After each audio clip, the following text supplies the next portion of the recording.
Hello and welcome to Inside the Vault. My name is Sandy Trenholm and I'm the collection director for the Gilder Lehrman Institute of American History.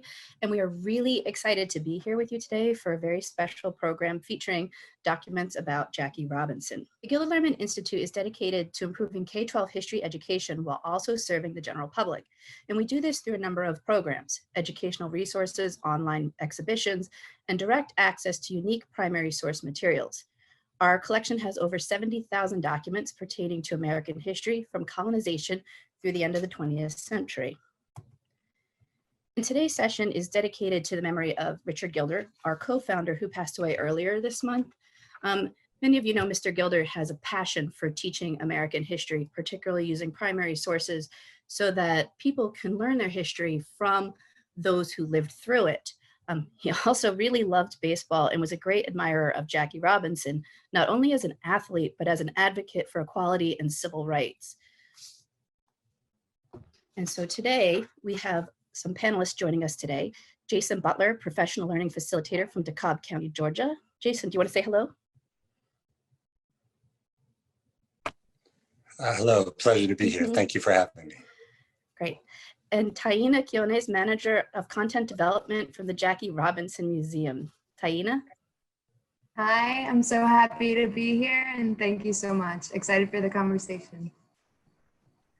Yeah, and we're gonna have a really great conversation too. I've been working with Jason and Taína all week and it's been really amazing.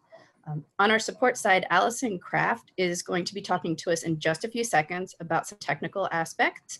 And Jennifer Jensen, curator for the Jackie Robinson Museum, is going to be in our Q&A answering some of your questions. So Jennifer, do you want to introduce yourself? Hi, it's so great to be with you all today. I look forward to answering all your questions and hopefully we will have a lot of fun this afternoon. Great. And Taína, do you want to tell us a little bit about the Jackie Robinson Museum? Happily. So the Jackie Robinson Museum will celebrate and explore the life and legacy of Jackie through 5 major facets. We'll be exploring him through as an athlete, an activist, an entrepreneur, a patriot, and a family man. So as visitors are engaging with Jackie's life and learning about his athleticism and learning about the different ways that he championed racial and social and economic equality, we're hopeful that they will also be recognizing their own leadership potential at the same time. And not only that, taking a page from Jackie's book and taking that potential and turning it into actionable steps. So at the museum, we hope to be a place of difficult dialogue where we're providing the tools to have conversations that inform, educate, move us forward, but on a bedrock of humility, courage, empathy, and mutual respect for all involved. That's amazing. So, and now Allison is going to tell us a little bit about the technical aspects, but I'm going to ask if you guys notice that Allison's background is a little bit different from ours, and ask her just to turn around real quick and show them where you are. So I am actually literally inside the vault. I am in the vault at our collection in Manhattan, New York City, and behind me, you can see up here, is the copy of the Declaration of Independence. And then back here is one of my dear personal friends, General George Washington. So you see that Sandy and Jason's backgrounds are the vault, and that is what is behind me here. So this is where our collection of over 70,000 artifacts live. And I am really excited to be coming to you today from the vault itself. So for security, your microphone is muted, your camera is turned off, and the chat is disabled. If you have any questions for us about tech or anything else, please put it in the Q&A function at the bottom of your screen here in this image. And pardon me, during the session, we will have a Q&A portion for all documents being shown for the panelists today. And so if you have questions about the documents, questions about Jackie Robinson or his life, please put those in the Q&A. And when you do that, please also include your name and where you're asking from. We want to give you a proper shout out when we ask your question. Great, Thanks, Allison. And one of the reasons that we have put in these security measures is we do get some students participating, and we do that for their safety and security and privacy. So what are we talking about today? We have a set of documents, including a comic book about Jackie Robinson's rookie year. It's a really interesting piece published in 1948, and some documents written by Richard Nixon and Robert Kennedy to Jackie Robinson about the civil rights movement. And Jason chose those, and we're really excited to hear some of what's going on with those. So the comic is actually part of a larger series of books. Negro Heroes was published in 1947 and 1948. There were only 2 issues published, but each one contains a compilation of probably about 8 to 10 other stories inside.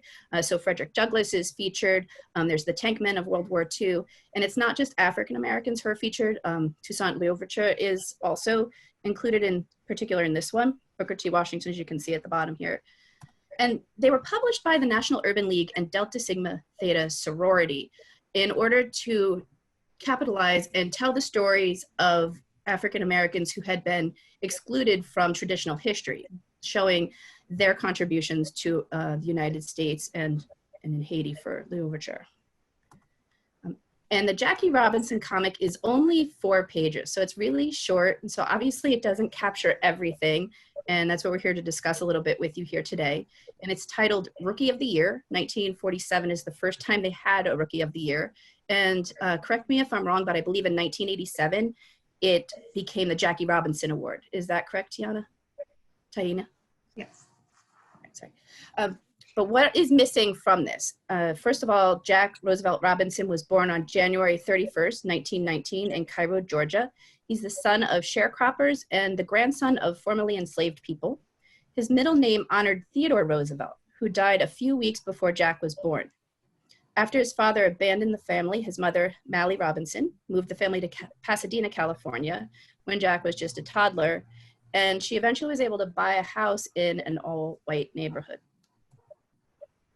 And he was always a good athlete. He, in high school, played 4 sports: football, basketball, track, and baseball.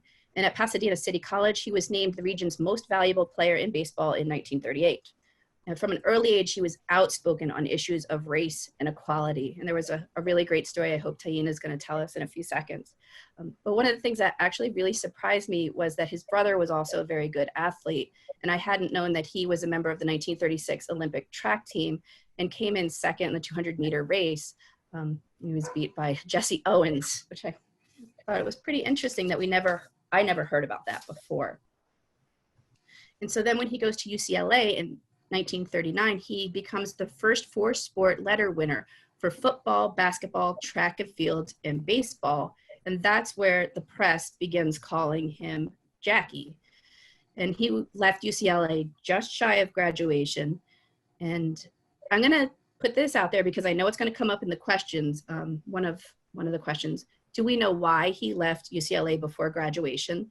And other than that, I want to ask Jason and Taína, what are the things we need to know about Jackie's early life? How did it shape him? What does the comic leave out? Because obviously it starts with him playing football, then it's going to move to his military career, then it's going to move to his baseball career. And I was wondering if Jason wanted to kick off the conversation here. Yeah, I think there's a lot that we should understand about Jackie's childhood. Yes, he was born in the rural South, Cairo, Georgia, but then his mother packs the family on a train and heads to the Los Angeles area. But they bring a lot of baggage with them. You know, we're talking about the grandson of formerly enslaved people. So he would have been taught and shown about racial inequality, about hardship. And when he goes to California, it's not exactly the promised land because he's excluded from certain recreational opportunities. There are programs that white kids can get into that he cannot. So Jackie is not living in a racial promised land, although it's Southern California, and we think of it certainly as being different from the South in that era. Taína, what do you think? Absolutely. I think a few things can be pulled out of that. One thing that I think is crucial to know about Jackie Robinson's childhood is the effect his mother had on him. Mallie's upbringing instilled in him so many different things that he carried with him for the rest of his life. In fact, he described her as having some kind of magic to be able to do the things that she was able to do in his childhood. So he even said that the way that he interacted with racist bigotry later on in life came from her, because she always made sure that the children never antagonized their white neighbors, but at the same time, she made sure that her children were never disrespected by the white neighbors. So it's this very fine line of having a pride in yourself enough to defend yourself while still not picking fights, trying to start trouble anywhere. So that, I think, is one crucial part that stuck with him for the rest of his life, as well as the fact that it's in his childhood that he, though, yes, he faced this similar issues in California as he would have in Georgia, he was able to play on integrated teams. And I believe that that is what allowed him to be able to continue his life trajectory, was his experience playing on teams with mixed race people. So those would be two main things that I think stuck with him for the rest of his life from his young days. Okay, thanks.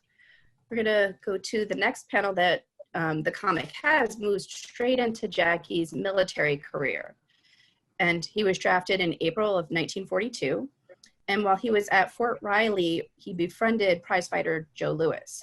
And even though Robinson passed the test to become an officer, he wasn't admitted to officer candidate school. So Robinson and Lewis, along with attorney Truman Gibson, challenged the Army to include African-American soldiers in officer candidate school. And they were very successful. So Robinson was commissioned as a second lieutenant. And that's what you're seeing here in this panel.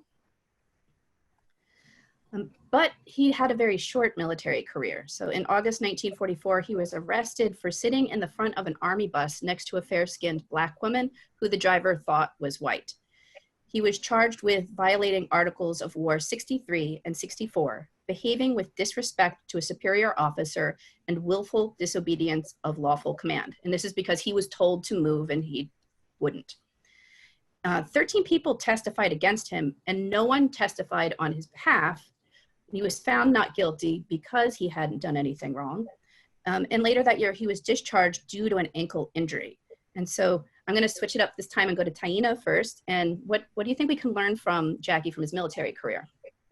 Of course. I know something that we mentioned in a previous conversation was just why it even would have been included in the comic book. Yeah. To a certain degree, I feel like it represents a degree of patriotism, his Americanness, that he was willing to go, even if he was drafted, that he did spend time in the military. And at the same time, I think from the court-martial specifically, I think we're able to learn that Jackie Robinson was a human being who stood up for himself. If you read his testimony, he admits to being very angry when this happened, and he admits that the people who were around him were calling him the N-word, and that infuriated him. And he says that in the testimony. But I feel that what this shows is that anger is, or the display of anger is a privilege in a lot of ways. And so by taking this part out of the story entirely, yes, we're making him a hero who was a patriot and who was in the military, but we're kind of trading that off for his humanity, and that he's not allowed to be mad. And that's something that follows him throughout his baseball career as well.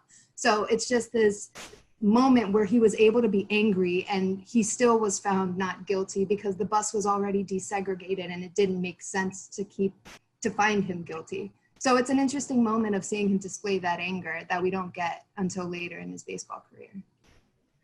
Jason, would you like to add to that? Yes, I think that one really interesting question to ask of this source and all sources is what is included and why? What is excluded and why? So his court-martial is not conveyed to the audience of this comic book. And it's really interesting to kind of chew on that and try to ask, well, why might they not have included it? What would it have told us about Jackie Robinson? And I think one of the big things is that we like to present our heroes as myths, as legends, as one-dimensional figures. You know, if we think about Rosa Parks, for example, we think about her sitting on the bus and that's it, as if she didn't have decades of activism before and after that moment in Montgomery, Alabama. When we think of these figures who are iconic in our history, we just sort of know one main thing about them. There's one theme. Yeah. But in fact, Jackie was an activist and someone who actually might be called a radical in the sense that he did stand up for himself. He did challenge authority. He was not afraid to stand on his rights and push for what he thought was just. So where there were no opportunities for Black soldiers to become officers, he fought for those opportunities. This is a radical act. And now we would I think, look at it differently than society would have in 1944 or in 1948 when this comic book was published. But it's fair to think of him in that way, as an activist and a radical for his entire life. Yeah. And you mentioned Rosa Parks. This is 10 years before Rosa Parks. So it's interesting to see that too, and to have that in your head when you're looking at this. Right. And Taína, do you want to really quick talk about the ankle injury? Because I'm sure a lot of people ask about that. Of course. So the ankle injury was actually sustained while he was still at UCLA. So this was a real injury that he actually cited to try, he cited it as his reason for requesting a discharge from the military as well. And it followed him throughout his baseball career as well. It always bothered him. So it is a real injury. Thanks. And so, as I said before, the comic is only 4 pages. So this is page 2 and 3, and you can see up top here, it's where he's getting his officer's commission. And the second page is all about him playing for the Negro Leagues in the Kansas City Monarchs. And then it goes right into him playing for the Dodgers farm team, the Montreal Royals. And I just want to ask you guys, what is going on here? We talk about it's not telling the complete story because it's only 4 pages.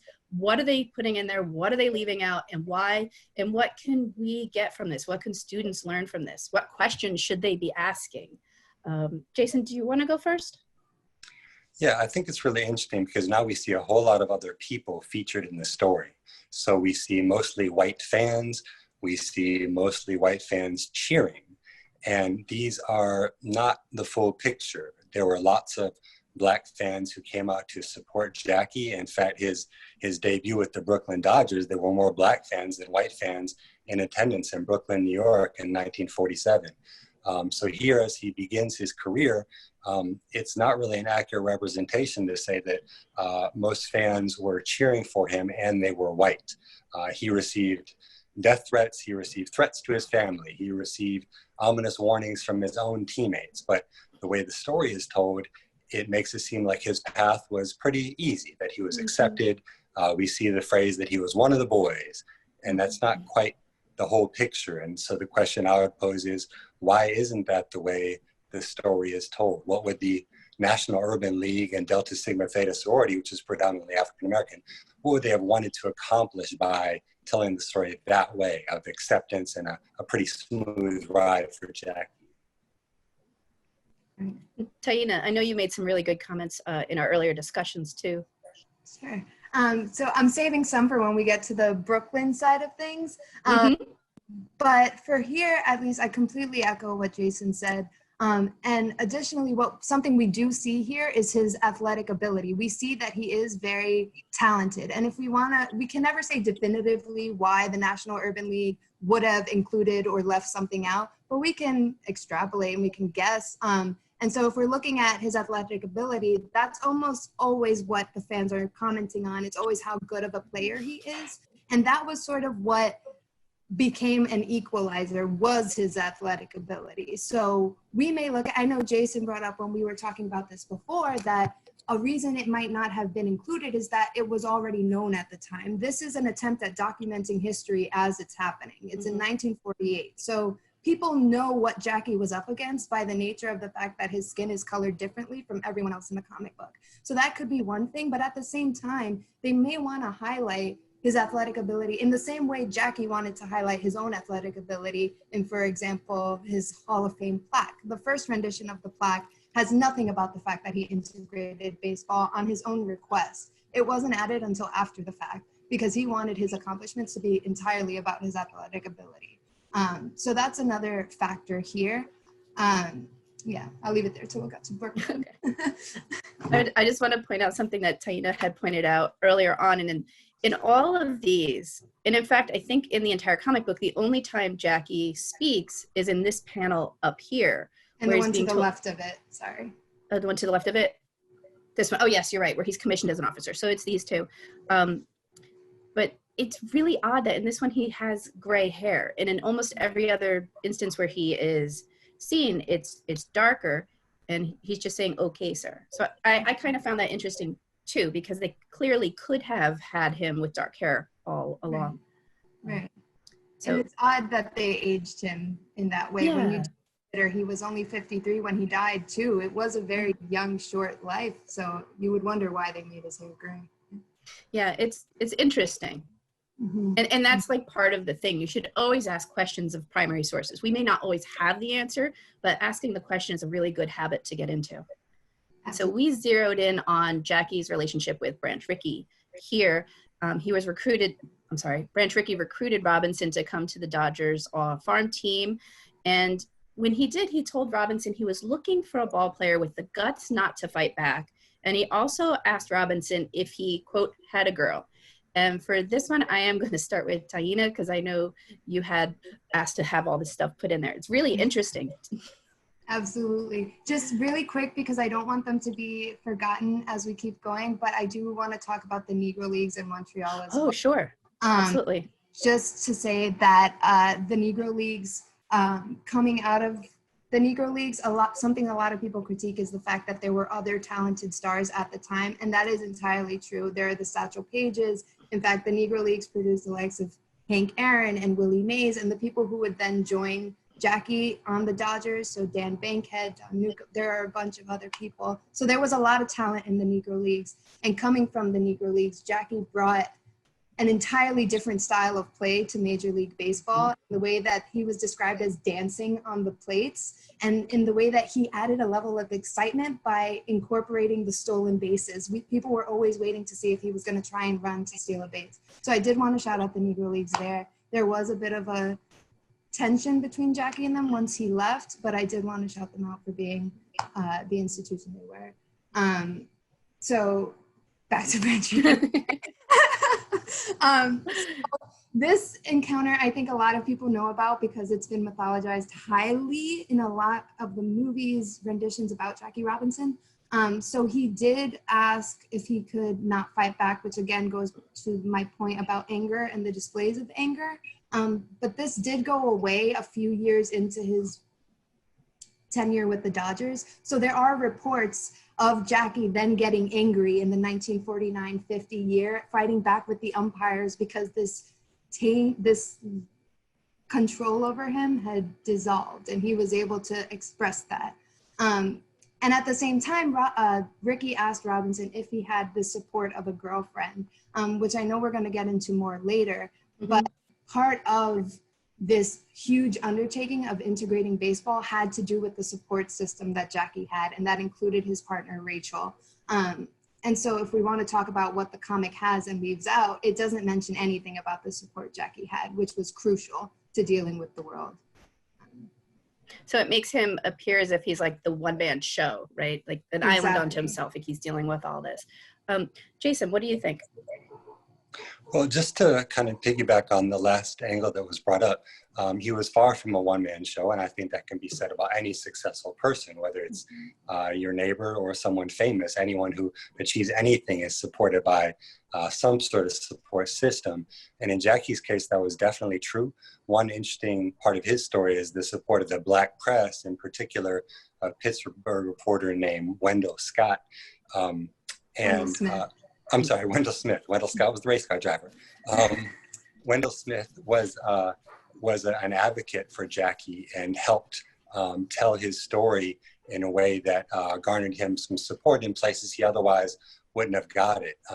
Even when we think back to the court-martial episode, when he was brought forward for a court-martial, the Black press got a hold of the story and was publicizing it widely. This put a lot of pressure on the white establishment, the government, the military, to handle it properly and to see that it had a certain outcome and not others, because the story had become a national story. Even though Jackie hadn't debuted as a major league player, he was someone with a national profile at this point in time. And his personnel record is marked up with handwritten notes about, hey, this is the star athlete, Jackie Robinson, handle this carefully. Yeah. So the attention of the media actually helped bring to light what was happening to him and may even have helped shape the outcome of his court-martial. So again, the support system is really far-reaching, starting with his wife, Rachel, but then extending really beyond that in ways that aren't fully appreciated as we think about the myth of Jackie Robinson standing alone. I have a question. Like, I'm sorry, I didn't talk to you guys about this ahead of time, but how detrimental is it to kids today when they read about people like Jackie Robinson or anybody who's breaking ground, and seeing them as like the one-man show instead of part of a larger network with a lot of support and a lot of like teamwork to get something done? Is it detrimental? I think it often can be. I think while he was a remarkable man in his own right, I think what mythologizing people into heroes does, it makes the average person feel like they couldn't do it. And so I feel like by showing that it really takes a village to make these movements happen, and that it wasn't just Jackie appeared in 1919 and he was the one who was meant to do all of this. It was, he had so much in place around him to make that happen. And I feel that once people realize it takes a community, it takes a united front, then a lot more empowerment can start to happen in what you believe you can do by yourself. So I absolutely think it needs to be a part of a bigger story. Okay. Jason, did you want to add to that? Yeah, I would. I think Taína makes an excellent point that I would echo, that when we present these figures as mythological, as legendary, almost as if they're on some pedestal floating in the sky, it makes them seem inaccessible and unrelatable and off limits. And this really doesn't do any favors to the young people in particular who are supposed to be inspired by them. Instead, I think it can make them seem superhuman and different from me and different from you, when in fact they were regular folks. You know, the old expression, they put their pants on one leg at a time. And that was true of Jackie and every other hero or every other famous American who we might look at. And by sanitizing and simplifying their story, I think we lose the three-dimensionality and the humanity that they actually brought to the table. Yeah. And that brings us really well into the next slide. So at the bottom of page 3 is this little notice from the publishers saying this is the second issue, and they're telling the stories of Negro Americans who are real champs. They are fighters. They are the folks who KO'd everything that tried to stop them and stood up winners. There's never been anything like Negro Heroes, the name of the comic book, and if you want extra copies, order them from us. Which I find interesting because this is an advertisement, so please, they want to sell some comic books, but it also does set up everyone who's in the book as a mythological figure, as like a legend, as someone to be, I don't want to say worshipped, but, you know, idolized in a way. So I find it interesting that it seems like that's the purpose of the comic book, and that's what we're talking about here today. Did you guys want to add to this? I think there are different ways to inspire others, and this was the attempt of the Urban League and Delta Sigma Theta to do that. So I think they came from a very good place, and they hope to have that effect.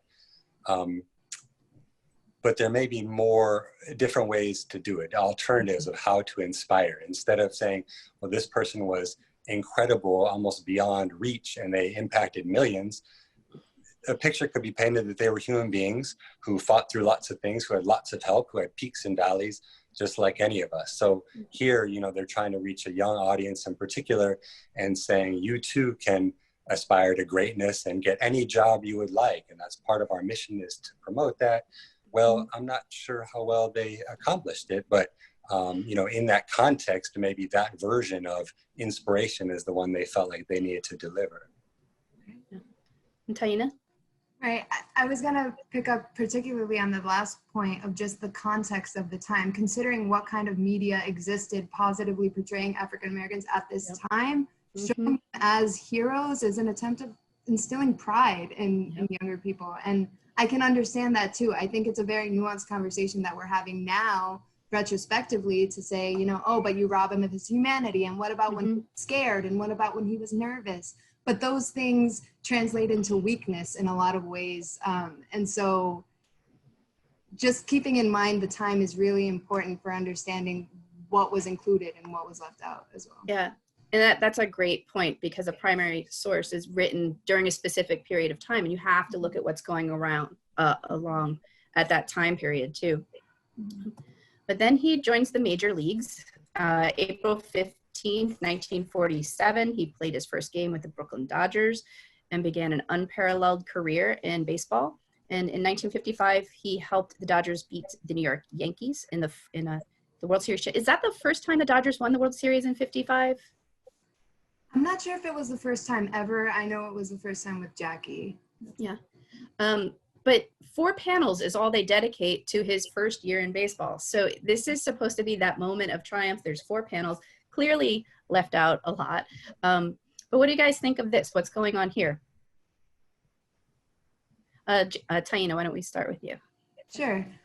So always when we're looking at these, I'm thinking of what's left out, what's here. Again, we see this sort of support from the white fans saying he'll be a regular first baseman. What's cool is we do see him stealing or sliding into a plate, which was one of his iconic moves.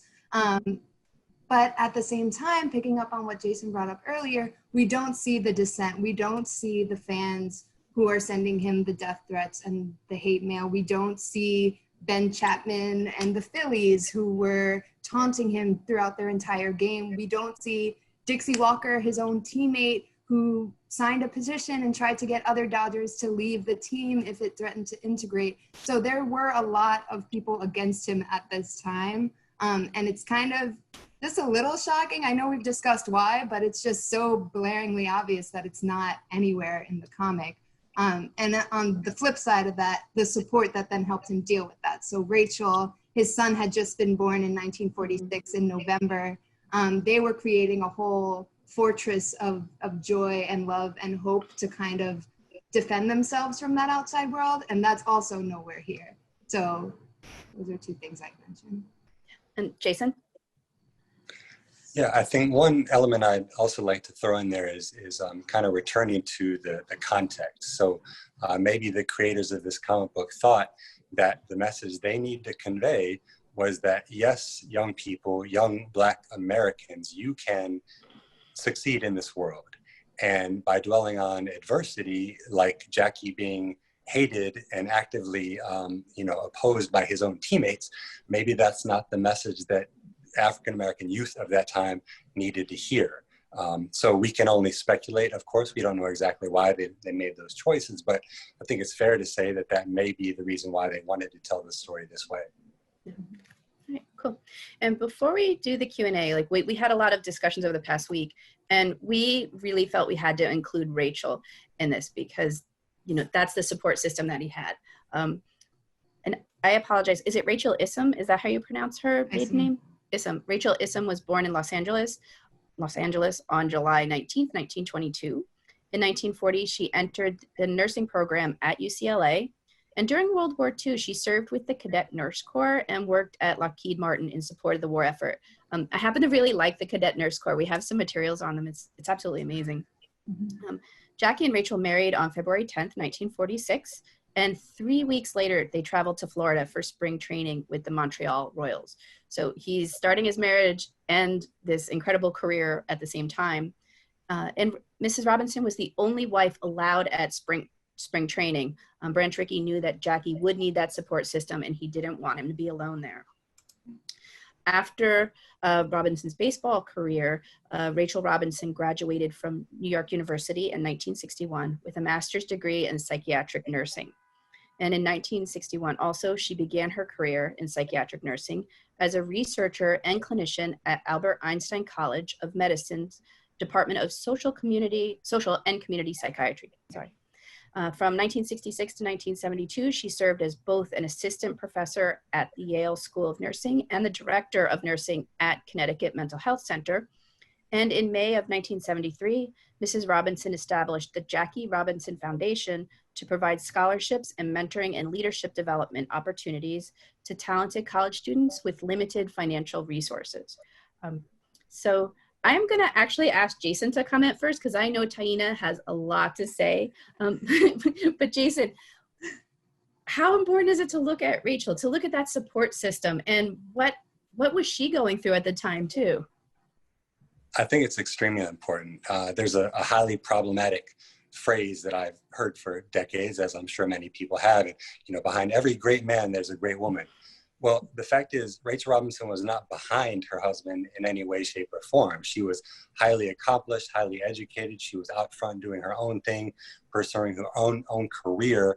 And the same could be said about Coretta Scott King, who's portrayed as, behind-the-scenes support for Martin, but in some ways led him on some certain issues. For example, the anti-war sentiment. She helped bring him to that position. he didn't teach her, she taught him. So just another example of how women oftentimes are shortchanged and marginalized. And there's no doubt that Rachel's own strength, her intellect, her accomplishments are worthy of being a part of the Jackie Robinson story, but also her own story. Mm-hmm. Okay, and Taína.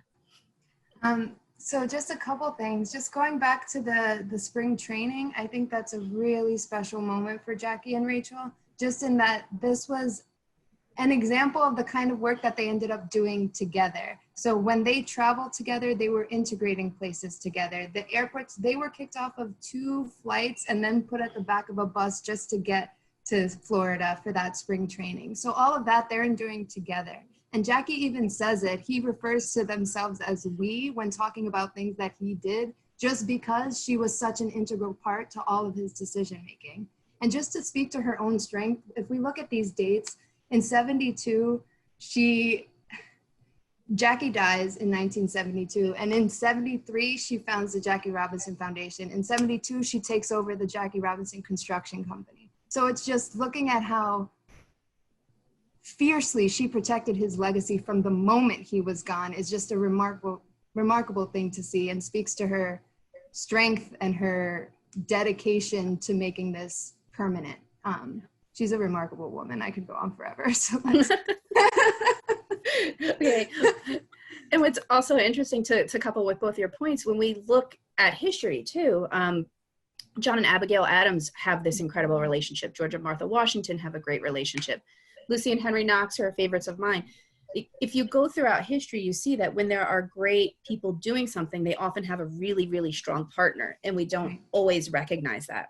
But we are going to stop here for some questions. So Allison, do you have some questions for us? You're muted. Thank you. I do have questions to ask, and the first one comes from Leo, who is 10 years old, and Leo asks, why did Jackie choose baseball as his career? That's a good question. I'm going to ask which one of you guys want to answer that. Well, I'll throw in my 2 cents, and that is that the baseball was by far the biggest sport in the country. So the NBA and the NFL, they didn't exist as we now know them. So back then, baseball was far and away the place to be. So if you were an athlete, if you had any dreams of becoming a star or a professional athlete, baseball was the place to be. So it was probably a no-brainer in that sense. All right. Do you have anything to add, Taína? I would say that baseball was one of 4 sports he really excelled at. It's often said that he might have played football instead of baseball, had football integrated before baseball did. So a lot also had to do with the social status of the sports at the time. Great. Thank you. Thank you for that question. Allison, next one. Yes. So this question came up quite a bit, but I'm going to call out Tiffany, who is a secondary history teacher from Los Angeles, a middle school teacher from Los Angeles. Tiffany would like to know what the panel's thoughts are on the movie 42. Well, I know Taína probably has some really strong thoughts on that. I'll kick it off with, there's some really interesting parts to it. I think to understand maybe some of what Jackie's going through, the recreations that they did of the baseball games and the hate that he was getting is useful for people who maybe don't understand it. But there's a lot that didn't happen, and I'm going to let you guys talk about that. But there's a lot that didn't happen that maybe shouldn't have been in the movie. Do you want to talk first, Taína? I was just going to say that I think it's a useful entryway into talking about Jackie, but I don't think it should be seen as any sort of documentary or fact. I think it's a good representation of the mythology that we're now unpacking in this panel, but I don't necessarily think it's a realistic portrayal. But it's also interesting because if you look at the 1950 Jackie Robinson story, you can arguably make similar statements that it's not the full story, even though Jackie Robinson's playing himself, and even though he had his hand in the writing of it, all about the mythology. So take it with a grain of salt, but certainly do your research. Jason? Yeah, I'm always glad when movies get made about historical events, and I would describe them the way Taína does it, as an entry point. So the problem is when we look at them and expect them to be something they're not. So this is not a historical document. It's not a documentary. It's entertainment. And if we take it as that, then, you know, I think it's a lot easier to digest. And hopefully what it will do is spark interest and curiosity, and then people will pursue some learning on their own so they can find out the truth behind the Hollywood version. A lot of times that doesn't happen, but I would like to say that it should. Yeah. And I think, and you guys please correct me if I'm misremembering this, like two of the scenes that I thought were kind of problematic is the one where, and is it Pee Wee Reese who runs across the field and and I can't remember where they were playing, I'm sorry. But to show his support, he puts his arm around Jackie. Like, that never happened. There's no evidence that it ever happened. And so to put it in the movies seems odd. And if I'm also not mistaken, they didn't really integrate the locker room and the showers for 3 years, I think. And so, like, sort of showing his acceptance among the team, like fast forwarding it a little bit. I think that's a little problematic. But we should go back and do the research and see what actually happened and how long it actually took.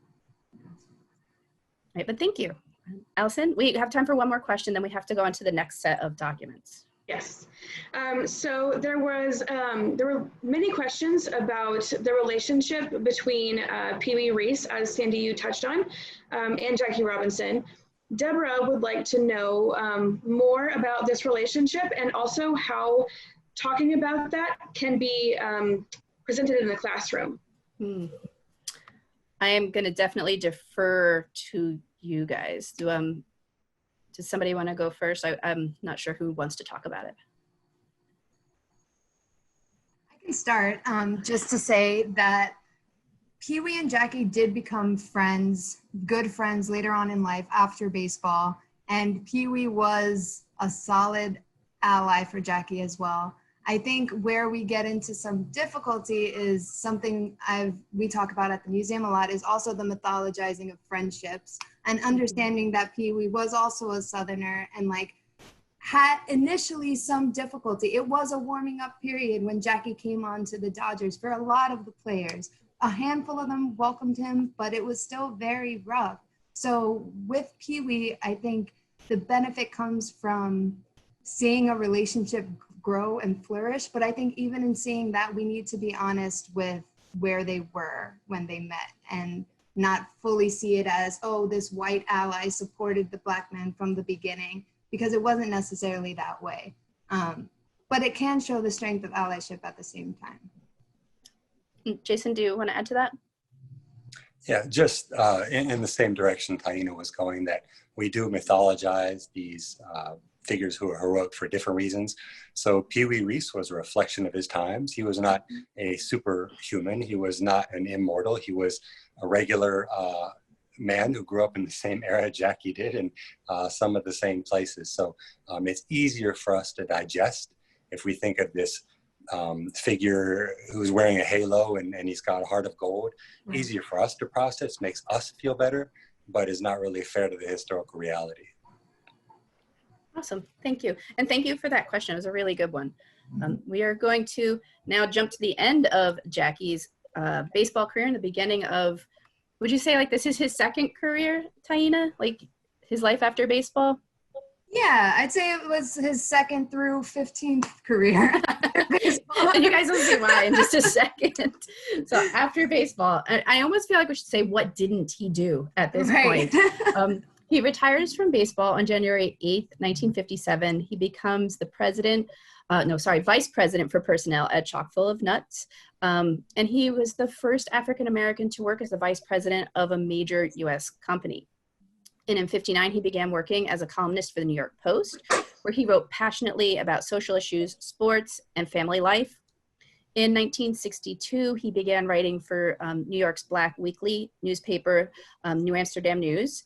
And his column was called Home Plate, and it focused on politics, sports, and civil rights.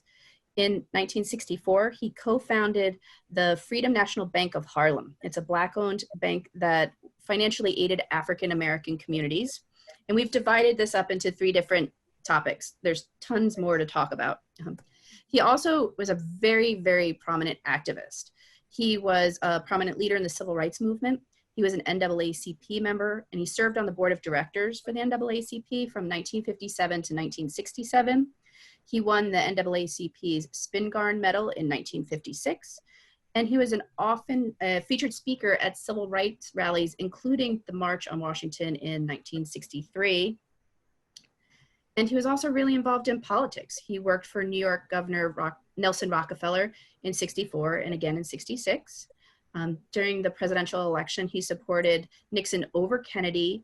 And in 68, he shifted that and supported Democratic candidate Hubert Humphrey over Nixon.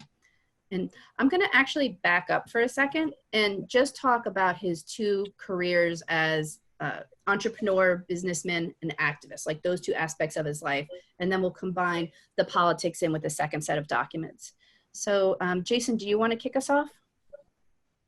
Yeah, I think this returns us to one of the original questions that we asked in this conversation, which is, why is his story told a certain way and not others? So I think there's a wide level of admiration for Jackie Robinson, and I think that there's a wide degree of recognition. Everyone knows who he is, everyone knows the general contours of his story, but that's very limited, and there's so much more that actually would make him more admirable, more impressive, more worthy of our appreciation and respect. So the fact that he risked his life again and again, he risked his family's safety, he risked his business career by being out front on a lot of these issues, is something that now we would look at and say would make him more worthy of respect and a part of the story that absolutely should be told. So whether it's in activism, civil rights, politics, entrepreneurship, he was a trailblazer, and he was someone who was unafraid to take risks and unafraid to do what he thought was right and take some flack. He had a lot of criticism from all sides, whether from whites, as we discussed, or even from some blacks who considered him an Uncle Tom or a sellout. He faced all of this, and yet it didn't deter him from, again, following his own North Star, his own conscience, and doing what he thought was best. And Taína? Just to speak specifically on the 2 sort of panels we're looking at, they really encapsulate sort of the 2 means that Jackie wanted to empower the African-American community. So he's looking at it very economically. He wants people to be economically independent. He wants to teach people. That's what's part of his reasoning behind joining the creation of Freedom National Bank, was just to create a place for Black wealth and to start garnering that wealth. So that was one aspect of it, because monetary power is its own thing. And at the same time, he's looking at civil rights. He's working with MLK. He's having conversations with Malcolm X. He's really looking at all these different ways of empowering holistically, not in any particular way, but as a people. And I just wanted to especially highlight the photo that's up now, as this was at an afternoon of jazz, which was something that Rachel and Jackie put together in order to fundraise for Martin Luther King's Southern Christian Leadership Conference, in order to pay for bail for students who were arrested for peacefully protesting. So this is another way, through arts, through music, that they're putting power into this movement and supporting their own community. Mm-hmm. I think one of the interesting things as we move forward, a lot of times we think of people, whether they're in our time or in the past, as like locked into a specific identity. So Jackie Robinson is the athlete. He's nothing else. And I think what we're going to see shows him as so much more. But he was involved in politics. I'm not going to recap what I said before. I'm going to go down here where he did say, though, I don't consider my decision to back Richard Nixon one of my finer ones. And I find that interesting. And one of the conversations we were having is, we know what's coming. We know what happens next. And it seems so odd that at this point, Robinson is backing Nixon versus Kennedy, but again, to look at it in the moment. So what were the decisions based off of? Robinson viewed Nixon's civil rights record as more promising than Kennedy's. He considered Kennedy's civil rights commitments to be insincere, And in a Post article, he publicly stated that Kennedy courted bigoted Southerners while also claiming to support sit-ins and Black civil rights aspirations. Robinson also said that he felt Kennedy had not made it, and the quote is, his business to know colored people. And I believe that came from a meeting that Robinson and Kennedy had, because he did meet both of them. And Taína, I wanted to jump to you first to explain a little bit about the relationship between Nixon and Robinson, because you had said that they've known each other for a while at this point. Right. It was a long-standing relationship, whether you want to call it a friend. It's tricky. But it was a long-standing relationship. Nixon did visit Jackie in the locker room while he was still playing for the Dodgers. They'd known each other for a long amount of time. So when we look at Jackie's support of Nixon, and to a certain degree his stubborn support of Nixon later on, it might have something to do with that relationship that had already happened. And to be fair, whenever Robinson expressed any sort of concern, Nixon had a response to Robinson's concern. Nixon was able to point to the fact that he was electing African Americans or appointing African Americans to different parts of the, whatever he was working on. So he was able to point that out to Robinson. So again, the context is very important, and sort of what Robinson knew at this time versus what we're able to look back at now is important to keep in mind. Yeah. And Jason, I know you picked out these letters as like really important ones for us to look at. So what do you think about Robinson's relationship with Nixon, or Nixon's stance on civil rights at this time? I think that Jackie, although he was a man of strong principle, was also a pragmatist. And one thing he spoke about in the mid-60s was wanting both parties to represent the interests of Black America. So he said, we'll all be better off if both Republicans and Democrats support and defend and fight for the interests of Black America. So he did not have any interest in hitching his wagon to one particular horse. Nowadays, we would assume, well, he must have been a Democrat, right? And of course, we know that that's not the case. But at this time, Nixon was a fellow Californian. Nixon was a devout anti-communist. So those were two things that really resonated with Jackie, who also was a Californian and a devout anti-communist. So when he was able to look Richard Nixon in the eye as a senator and a vice president and shake his hand and hear about Nixon's commitment to these issues, that was just about as good as he was going to get from any national politician in that point in time. Especially when right after he'd met with Kennedy, he wrote about the fact that he was uncomfortable with the fact that Kennedy couldn't even look him in the eye as they were talking. So it's just his relationship with the two men were very, very different. Yeah, and it impacted who he was willing to support moving forward. So our letter from Richard Nixon to Jackie Robinson is written on August 8th, 1957. And it's really interesting when you do a primary sources, because a lot of times you have this letter and it encapsulates a lot more than is happening on the page. So one thing we did was go back and pull out all that back context for you. So we know that Nixon is referencing two letters, one written on June 25th and one on August 2nd that Jackie had written to him. So on the letter from June 25th, Robinson actually asks for Nixon to write out his support of civil rights. Like, what have you done? And he's saying, I need this information because they, meaning his friends and family, ask, how can you support Nixon after the poor civil rights record he had in the Senate? Can't you see he's making speeches now with his eye on the presidency in 1960? And he also follows that up with, I'm sure you understand that I am not active in partisan politics and do not write either as a Republican or a Democrat, but as a person seeking reassurance in his beliefs. So Nixon writes back to Jackie on July 12th. He doesn't include his civil rights record, as we'll learn later, but instead he has this conversation that says, since you were a star player for the Brooklyn Dodgers, I know you realize that anyone who's in the public eye is subject to comment on all kinds of matters. One simply learns to roll with the punches and keeps trying to do as well as one can.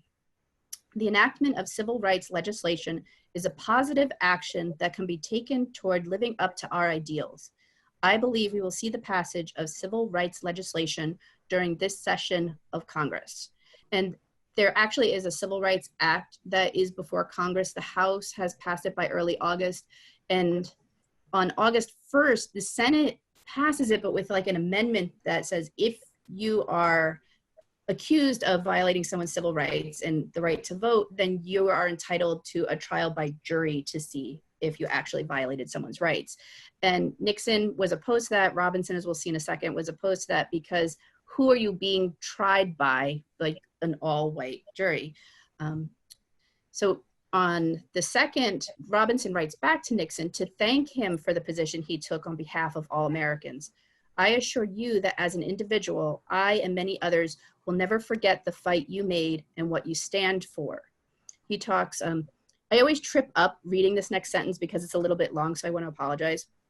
The Negro is finally realizing the power of unity and the defeat by a few bigots who are able to carry enough influence to defeat a measure that in a small way ensured a little freedom for people who have been hoping for a chance in a country where we are all so proud.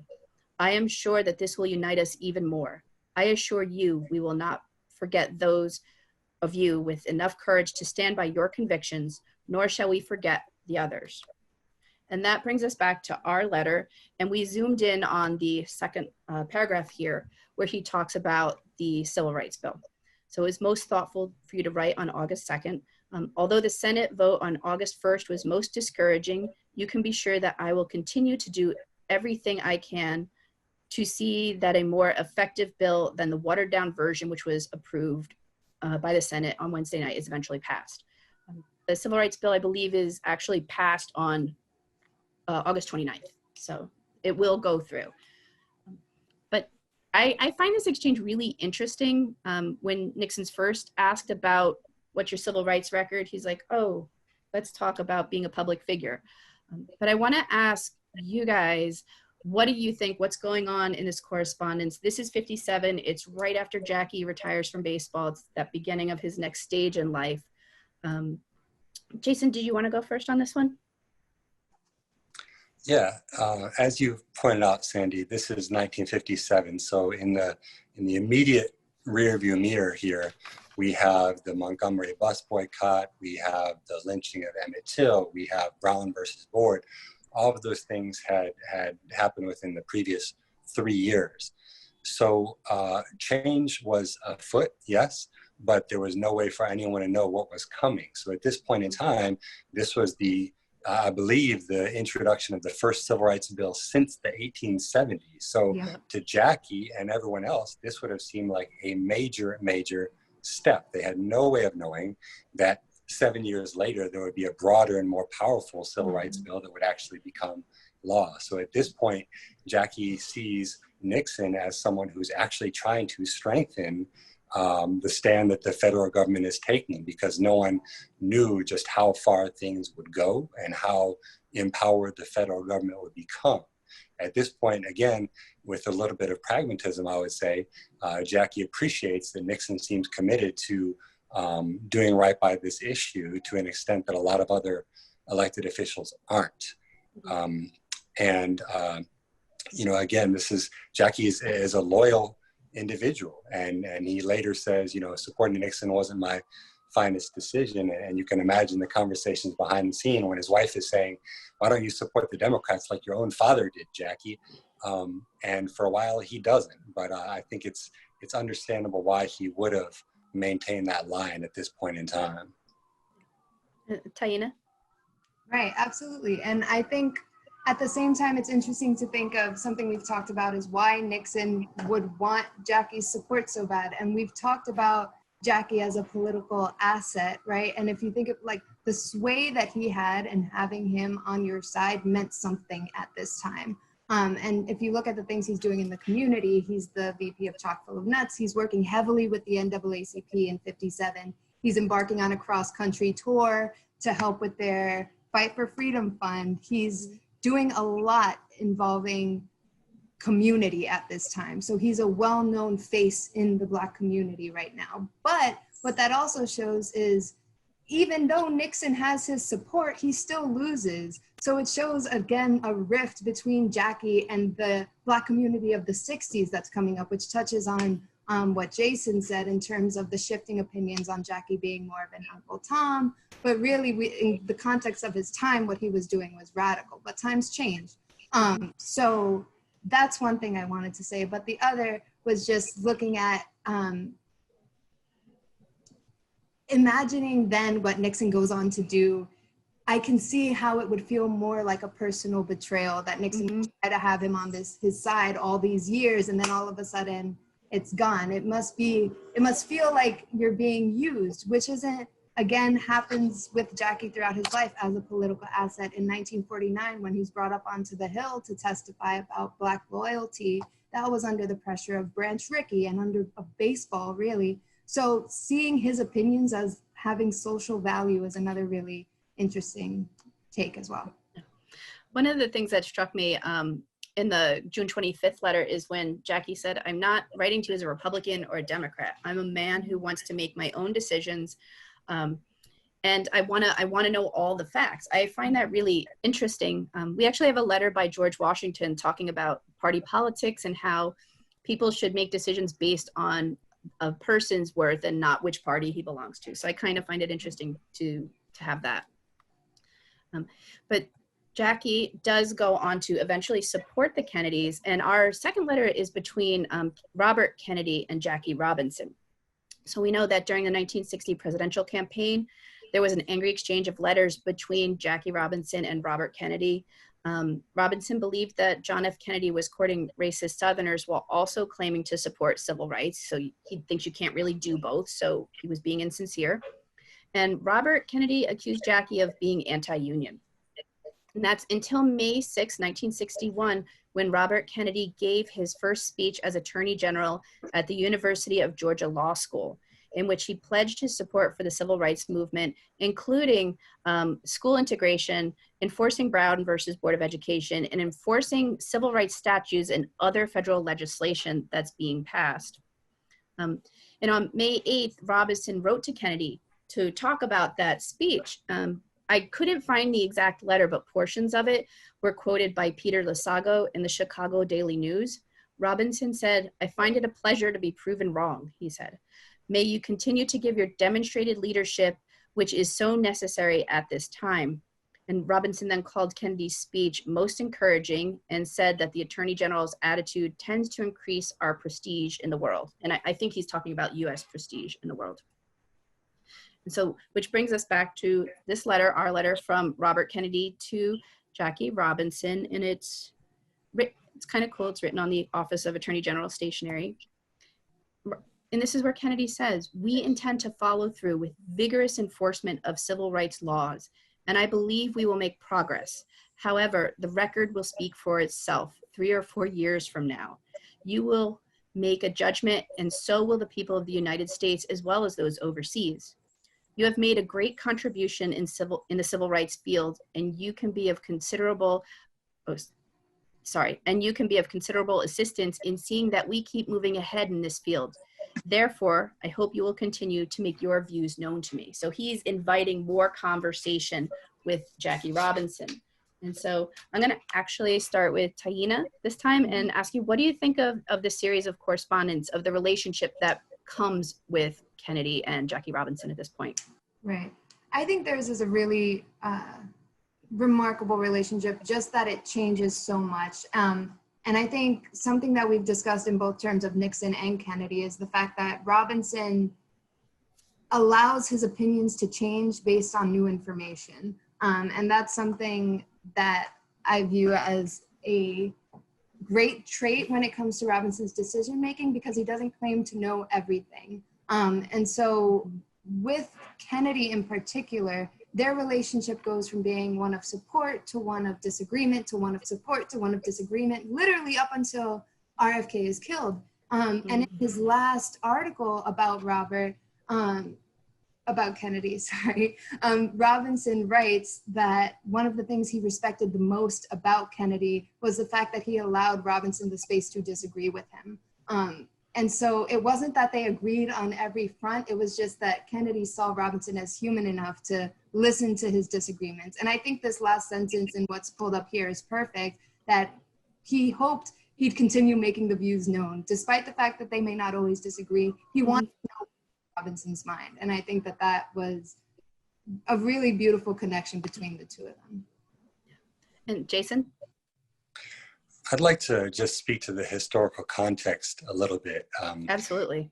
Here it is, May of 2020, and we know that emotions and tension are boiling in much of our country. Well, in May of 1961, the same could be said, because by this point you've had a wave of sit-ins all across the country. And not only that, but the very week that RFK gives this speech, the Summer of Freedom riots had begun. So one of the most remarkable chapters in the whole of American history was just days old. There were young people on those buses as RFK ventured into the Deep South to make this speech. So it's easy to see why something like this would have moved Jackie's needle, why it would have impressed him, and why a commitment on the part of the Kennedys that he once found to be insincere was now looked at differently. Because even on the University of Georgia campus itself, that very same semester, there was a really tumultuous desegregation. So the university had admitted Black students for the first time, a young lady named Charlene Hunter and a young man named Hamilton Holmes. So January of '61, they become the first Black students to enroll at the University of Georgia. And it was tumultuous, and that's a nice way of saying there were riots. So there were members of the public, there were students, white students at UGA who used bricks and bottles and fire bombs to protest and signal how they felt about this historic event. Hunter and Holmes had to be removed, were removed from the university by the dean of students, allegedly for their own safety. So that's how hot things were at this point in time. So RFK ventures into the Deep South, into very contested ground, and he gives a very bold and direct speech that Robinson no doubt appreciated, because he says, above all else, I'm here representing the federal government. We're going to fight for the rule of law. So whether you like it or not, and I have great respect for a lot of these Southern figures, and he ticks them off one by one. He said, hey, Georgia helped elect my brother. I got news for you. We're here to enforce the rule of law, whether you like it or not. And that must have been a really great thing for Jackie Robinson to hear. Go ahead. Oh, absolutely, it was. You know, again, to look in the rearview mirror, desegregation was so controversial that there were cities that were closing their white schools. They said, okay, Brown is the law, Brown v. Board is the law of the land. We would rather close our schools so that no children may attend, versus having an integrated student body. So this is a remarkable moment for RFK to be bold and direct and not apologize for what his brother's administration had done, and without pulling any punches as to what it was willing to do. Awesome. Before we get to the Q&A, I was wondering if you could each speak, and we'll start with Taína. Like, what lessons can we learn from Jackie Robinson? What can we take and move into our future with? I know I just asked a really hard question. Wow. I'm only helping build a museum to answer your question. But, oh gosh, there's so much. I think it's, okay, let me collect myself. I think a few things are, there's action to be taken regardless of what body you're in. I think there's always something that can be done. And I think that Jackie embodied that in a lot of ways. I think that he also embodied just, no matter what, a sense of respect and empathy, trying to understand who the person you're talking to is, where they come from, how they got to where they are, and then moving forward from there. I think that's an incredibly difficult thing to do, especially in our very divisive time right now. But I think that that is what allows us to have the conversations that'll really push us forward, is just understanding, getting to a mutual place of like, this is what we have in common, even if it's difficult to find those things, because like we have to find something that allows us to get to that next level. And I think Jackie's life is an example of how to do that in such a short amount of time. Awesome. And Jason? Yeah, I think Taína expressed that really well, and I'd actually like to link back to something she said earlier in our conversation, that these days especially, we're looking for clarity as to how to judge people, how to evaluate them. In 2020, what do we make of someone who does this? What do we think of someone who says that? What don't they say? And Jackie is a phenomenal example of someone who was always willing to dialogue, to communicate, to learn, to grow. And if he needed to change his position, he did that. Mm-hmm. And that is something that I think we should ask of ourselves, to be willing to reflect and grow and move and admit you are wrong, admit you have now seen a different light. So in that way, I think his example rings very true, and it's inspiration to all of us in this day. Oh, great. Thanks. I have to agree with both of you, because you said it so eloquently, but that ability to have a conversation and to admit when you're wrong and to always be taking in new information to make the best decisions about today and tomorrow and not yesterday. And so with that, we are going to ask Allison to give us a few questions. Yes. So we have a lot of younger members in our audience today, which is really exciting. A lot of questions about baseball and why Jackie chose baseball, as we covered earlier. But this question comes from Mary Posa, who is 11 years old. And Mary Posa would like to know, when Jackie, Rachel, and their children had fundraisers, Afternoons of Jazz, was everyone in their community supportive, or was there at all a negative reaction? That's interesting. I've never read of dissent to the Afternoons of Jazz themselves. I know that they were heavily supported by the community. They were held actually in the backyard of the Robinson home in Stamford, Connecticut. So a lot of people would come and just sit in the yard and listen to these really well-known jazz musicians at the time. I'm sure there were people who didn't like what the funds were going towards, and that they were supporting SCLC. But in terms of documentation of it, I don't have too much. Jason, had you ever heard anything about that? I have not. Just an ounce of context I might add is that jazz was also a battleground for civil rights, and right. There were always controversies about whether bands would be integrated, whether they could play certain spaces. So, you know, that we see these different strands that are tied together in pretty relevant ways at that time. That's awesome. That's a fantastic question. Thank you. Next one, Allison. Our next one comes from Amy, and Amy would like to know, do we have any evidence of how Jackie personally dealt with the pressures faced with his political activism and any stress that he felt as a political asset? Which one of you guys want to answer it first? I'll defer to Taína on that one. Okay. Well, how he dealt with the pressures, again, goes back to his home life and his relationship with Rachel. A lot of the time they said that once he stepped inside, all of the conversations about work, about baseball, about pop stayed outside, because that was a place of healing. So I would point to that as one of the major things. But he also was involved in recreational sports too. He liked playing golf. He liked being active generally, and I'm sure that that helped him relieve a lot of pressure as well. Yeah, I would put in, and I don't know, I'm not an expert on this, he never gave up.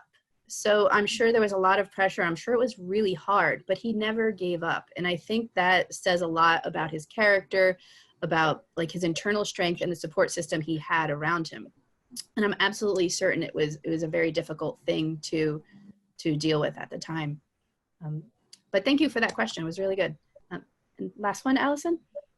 Yes, our final question was asked quite a bit in the Q&A, but this one comes from Adam, and Adam would like to know what Jackie would feel about the racial relations of today and how he would react to those. That's an interesting question. So I'm gonna make Jason go first this time. How do you think? And this is opinion. Obviously, we have no way of knowing for sure, but how do you think he would react? If he had lived to 101 and he was still with us today, I'll look at it that way. I think he'd be very disappointed. I think that he would have known very well what the country went through in the 50s, 60s, and beyond, and expected more by this point in time. I think he would have been disillusioned by the things that hadn't happened by this point in time. Yeah. And Taína? In a different way, had he been at his prime in this day and age, I think that he would have been writing about it. If you go through his articles for the Post, he wrote about Los Angeles riots. He wrote about Harlem. He wrote about everything. I think he would have made sure that the names George Floyd, Breonna Taylor, Ahmaud Arbery, those names would have been known for him as well. But I agree that he would have been extremely disillusioned at the same time. All right, great. So we're almost done. We have a couple of upcoming programs we wanted to tell you about. This Sunday at 2 p.m., historian Richard Stengel will be discussing his book, Information Wars. And our next Inside the Vault is going to be a Hamilton special in advance of the Disney Channel's launch of the musical Hamilton. So we have a love letter from Alexander Hamilton to Elizabeth Schuyler. You can learn her nickname. Hamilton did not call her Eliza in our love letters. Angelica Church's letter announcing Hamilton was shot by Burr. And this is like a really cool in the moment letter. So you're gonna really like that one, I think. And then Taína, you're just gonna tell us about some things the Jackie Robinson Museum is doing. Yes, so at jrlegacy.org, we are creating different intergenerationally designed programs and activities for people aged 5 through 13 with their parents and teachers to engage in. So there's a read aloud of Jackie Robinson, American Hero by Sharon Robinson. There are clips from the movie 42 with commentary from the director and screenwriter. And then there are also activities that really encourage the students to speak out, to find a cause that they feel passionate about, something that they want to see change, and then to create something out of it. There are also teen talk prompts for the older crowd, so there's a lot there. And if you have any questions, feel free to reach out to us at museum@JackieRobinson.org. All right, and thank you. I want to thank both Jason and Taína for joining us today, because this is a really great conversation. And I learned a lot over the last month. So we had planned on doing the Jackie Robinson one like a month ago. I think we planned it at the end of April, Allison. And at that time in my head, Jackie Robinson was like the celebrity, the myth, the picture, and learning so much about him, it was just really great for me personally. So what's next? We are going to send you an email with links to all the documents that we discussed today. You're gonna get, you can watch the video, you can download the slide deck, and you'll have copies of the comic book and all the letters that you can print out. Also, there'll be a survey, so you can give us some feedback on that. And you can visit our website for documents, essays, digital exhibitions, videos, lesson plans, and definitely visit the Jackie Robinson website as well, because they have so many resources on there for learning about Jackie, his legacy, and the civil rights movement that he stood for. And so with that, I'm going to say thank you for sticking with us. I know we ran over a little bit, but we greatly appreciate you guys hanging out with us today. Have a great day.